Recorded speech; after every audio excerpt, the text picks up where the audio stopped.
Rais wa Marekani Donald Trump ameibua taharuki kubwa duniani baada ya kutangaza kuwa Marekani inajiandaa kuanzisha mashambulizi makubwa zaidi dhidi ya Iran usiku wa leo, katika hatua inayotafsiriwa kama ongezeko kubwa la mvutano wa kijeshi kati ya Washington na Teherani. Kupitia ujumbe wake alioandika kwenye mtandao wake wa kijamii, Trump alitoa onyo kali akisema kwa Marekani itaipiga Iran kwa nguvu kubwa sana usiku wa leo, huku akidai kuwa uwezo mkubwa wa kijeshi wa Iran tayari umeharibiwa vibaya na mashambulizi yaliyopita. Katika ujumbe huo, Trump alidai kuwa jeshi la Iran kwa sasa limepoteza sehemu kubwa ya uwezo wake wa kujilinda, akitaja vikosi vya majini, jeshi la anga, mifumo ya rada, silaha za kujihami dhidi ya ndege pamoja na uwezo mkubwa wa kushambulia kuwa tayari umeondolewa au kudhoofishwa kwa kiasi kikubwa. Kauli hiyo imekuja wakati Marekani ikiendelea kuongeza operesheni zake za kijeshi ndani ya maeneo mbalimbali yanayohusishwa na Iran kufuatia mashambulizi ya hivi karibuni yaliyolenga maslahi ya Marekani katika eneo la Mashariki ya Kati.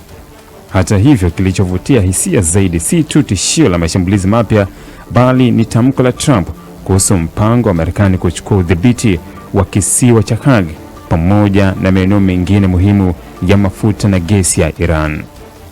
Trump alisema kuwa katika muda usio mrefu Marekani itachukua kisiwa hicho na maeneo mengine ya miundombinu ya nishati ya Iran na kuchukua udhibiti kamili wa masoko yao ya mafuta na gesi, kauli ambayo imeibua mjadala mkubwa wa kisiasa na kijeshi duniani. Kisiwa cha Kurg ni eneo muhimu sana kwa uchumi wa Iran.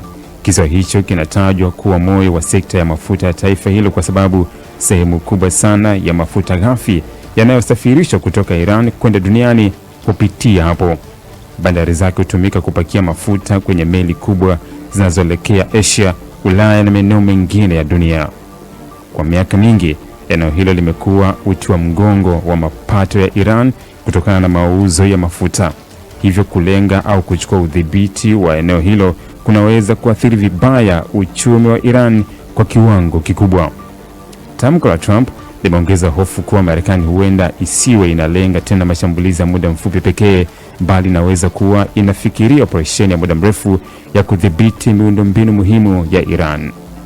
Wachambuzi wengi wanaona kuwa kauli ya kuchukua udhibiti wa mafuta ni kauli nzito inayoweza kutafsiriwa kama hatua ya kijeshi yenye lengo la kuathiri moja kwa moja uchumi wa Iran ili kuilazimisha kubadili msimamo wake wa kisiasa na kijeshi katika eneo hilo la Mashariki ya Kati. Moja ya maeneo yanayohofiwa zaidi kuathirika ni Mlango wa Hormuz, njia nyeti sana ya kimataifa inayobeba sehemu kubwa ya mafuta ya dunia. Endapo mapigano yataongezeka na njia hiyo kuathirika, bei za mafuta duniani zinaweza kupanda zaidi kwa kasi, gharama za usafirishaji kuongezeka na athari za kiuchumi kuanza kuonekana hata katika nchi ambazo hazihusiki moja kwa moja na mgogoro huo. Kauli ya Trump pia imeibua mjadala mkubwa wa kimataifa kuhusu sheria za kimataifa na haki ya taifa moja kutangaza hadharani nia ya kuchukua miundombinu ya taifa jingine. Wapo wanaona kauli hiyo ni mkakati wa kisiasa wa kuongeza pressure dhidi ya Iran, lakini wengine wanaamini pia inaweza kuwa ishara ya maandalizi ya operesheni kubwa zaidi ya kijeshi kuliko zilizowahi kushuhudiwa katika miezi ya hivi karibuni.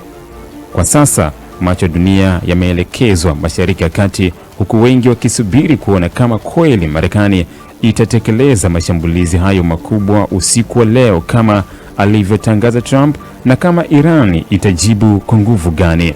Hofu kubwa inayozungumza sasa ni kwamba hali hii inaweza kubadilika haraka kutoka mfululizo wa mashambulizi ya kulipizana kisasi na kwa vita kamili kati ya mataifa hayo mawili, jambo ambalo linaweza kuathiri si tu Mashariki ya Kati bali uchumi na usalama wa dunia kwa ujumla. Naitwa Onesmo Sangalali. Ili kuwa mwanafamilia bora wa Global TV, usisahau kusubscribe, like, kushare na kucomment. Baada ya kusubscribe, bonyeza alama ya kengele ili kupata taarifa kwa kila video inayopanda Global TV Online.